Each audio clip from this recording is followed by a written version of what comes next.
Hey everyone, I'm super pumped to show you guys some plants that I just got. I'm about to try to get them in the ground real quick while it's still warm. I see the kitty.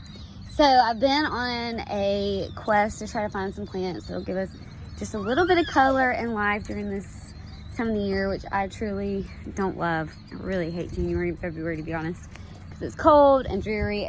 Everything's dead, except for just a few things. And I found some other plants that give this time of the year a little bit of life. So I'm excited to share them with you today.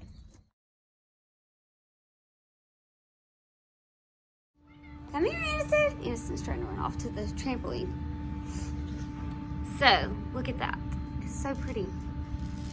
Some of these are starting to bloom. Give me some life. Look at this one. So these other ones that I had over here, they're too small. As you can see, this area, I haven't really done anything with it yet. It's still just kind of dead. So I needed to add something. So the Lenten roses, I think are gonna go here because they don't need to get too hot from what I understand in the summertime. So this is a spot that kind of stays shaded. So I'm gonna try next are these Camelias. I just got some little Camelias. I ordered these, I think, on Amazon. So they're really small. So it's probably gonna take them a while to bloom. I have some Camelias on the front porch. They are in pots and I don't think they're really happy. So I think I'm gonna have to find a place to put them in the ground because they're just not doing anything. So, but Camelias will give us some beautiful color. And I think, let's see if it says what color, I can't remember what color. Light pink. These I'm super excited about, also kind of nervous about. They're called Daphne, Winter Daphne, and they smell amazing. They kind of smell like a gardenia. There's water spots all over it, so I think it would look prettier if there wasn't water spots. And excuse my nail, it popped off.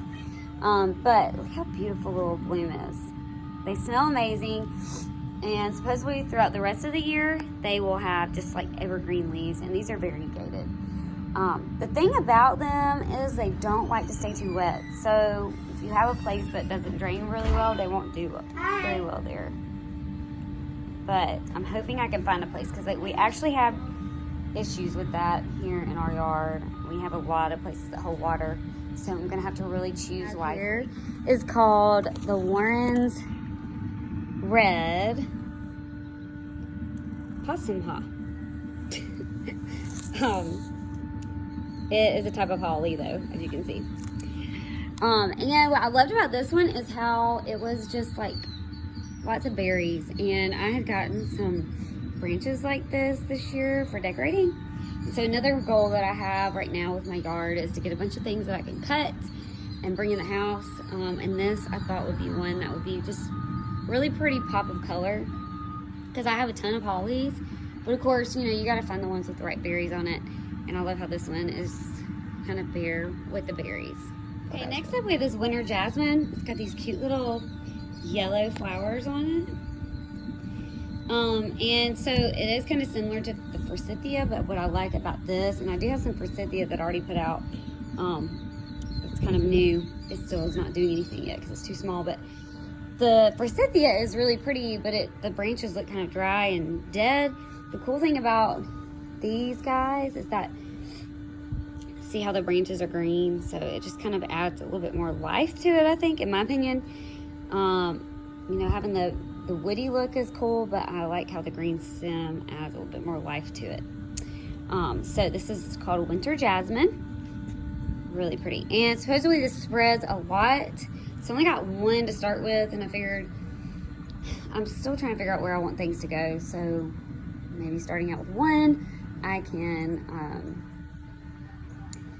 decide where I like it and either move it, or if I don't like it where it's at, get little pieces of it off if I want to continue to let it spread and, you know, get the babies off of it and put it somewhere else. So I'm just playing with all this stuff and I'm hoping that it works, and if it doesn't, I'll have to move it. The other one is called Apeiris japonica.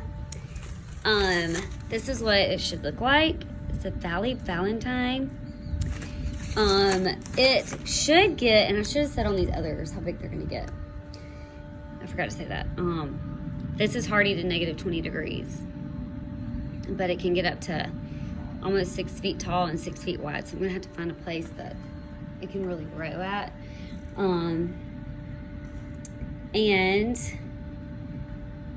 it should, actually, I think that it blooms out, and it's not saying it on here, but I'm pretty sure that it said that it bloomed out like this time of the year all the way through spring. So that'll give you some color all the way through, and you can see all the little buds on here. My nails look so terrible. This is the worst day to do this video, but anyways, I'm super excited about this one. I think that it will make really pretty color, and I'm hoping that I can cut them and put them in vases inside the house. We'll find out. If not, it'll just be really pretty color in the yard. Now this is a witch hazel plant. It's dormant, so hopefully once I get it in the ground, it'll start to give us some new life. But the witch hazel is supposed to have like an orangey yellowish color to it, almost like the flowers look to me almost like a loropetalum, or the Chinese, also known as the Chinese paper plant. So I'm excited about this one too. So I'm gonna go try to get some of these planted in the ground while it's still sunny. But I just kind of wanted to show y'all. Oh, there's Aniston's boot in the water hoses strewn about. So this is our side porch. I have a lot of work to do in the yard in general, everywhere. But I'm super excited about getting these in the ground.